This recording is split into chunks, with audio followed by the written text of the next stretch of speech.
पाटलांनी पुन्हा एकदा सरकारला इशारा दिलेला आहे। गाड्या अडवूनच दाखवा, फडणवीसांच्या घरासमोर बसून राहू असा इशारा जरांगेंनी दिलाय। देवेंद्र फडणवीसांना त्यांनी हा इशारा दिलेला आहे। कोट्यवधी मराठे फडणवीसांच्या मुंबई आणि नागपुरातील घरासमोर बसतील, गाड्यांमधून वस्तू नेणार नाही तर काय डोक्यावरून नेणार असा घणाघातही जरांगेंनी केलाय।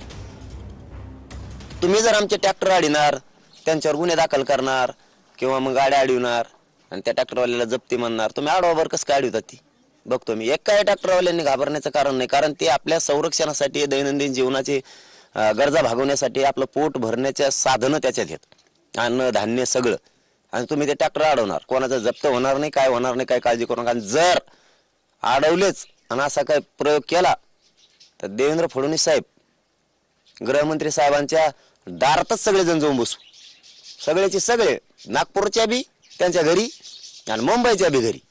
कोणाला काही घाबरण्याची गरज नाही, तयारीला लागा, मागं पुढं कोणी बघू नका। काय होत नाही, गुन्हे झाले तरी काय होत नाही, गुन्हे हो द्या जातीसाठी। नाही ते अडविणारच नाहीत ना, कसं काय अडवतील? मग आम्ही सामान न्यायचं कशात? आता आम्हाला जेवायचं सामान न्यायचंय, आम्हाला कपडे न्यायचे आहेत, नातराय पांघरायचं न्यायचंय, आम्हाला त्याच्यामध्ये सगळ्या वस्तू न्यायच्यात ना, आंघोळीच्या काही बकेट राहणार, काही पाण्याचे राहणार, काही बॅरे टिपाड राहतील, हे कशात न्यायचे मग डोक्यावर आमच्या? मग आम्हाला जर तिथं रावठी नाही, आमच्या डोक्यावरती ऊन आहे, आमच्या डोक्यावरती रात्री थंडी आहे, मग याच्यासाठी आम्हाला आमचं ट्रॅक्टर असलं तर ट्रॉली लागणार आहे, ट्रॉलीत ह्या वस्तू ठेवायला लागणार आहेत। पाऊस आला तर आम्ही त्या ट्रॉलीमध्ये झोपायची व्यवस्था होईल। आम्हाला कोणी घर देणार आहे का तिथं? आम्हाला कोणी घर देणार का तिथं?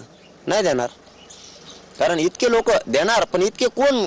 इतक्यांना कुठे जागा आहे? करोडोत लोक आहेत। त्याच्याबद्दल आम्ही असं सांगतो की 20 जानेवारीला आम्ही गाव सोडणार आहे। दिशा मुंबईची आहे आणि ध्येय आरक्षणाचं, आम्ही त्या दिशेने चाललोय। दिवस मात्र 5 आहेत का 6 आहेत का 8 आहेत हे सांगता येणार नाहीत, कारण माझ्या चालणाऱ्या लोकांची सुद्धा फजिती नाही झाली पाहिजे। आम्हाला आरक्षण पाहिजे, तुम्ही आरक्षण देणार का? मग आम्हाला मुंबईला जायची हौस नाही, आम्हाला आरक्षण पाहिजे, शासन निर्णय पाहिजे। तुमचा काय काय विषय येतो ते तुमचा आहे, आमचा विषय आम्ही त्याच्यावरती ठाम।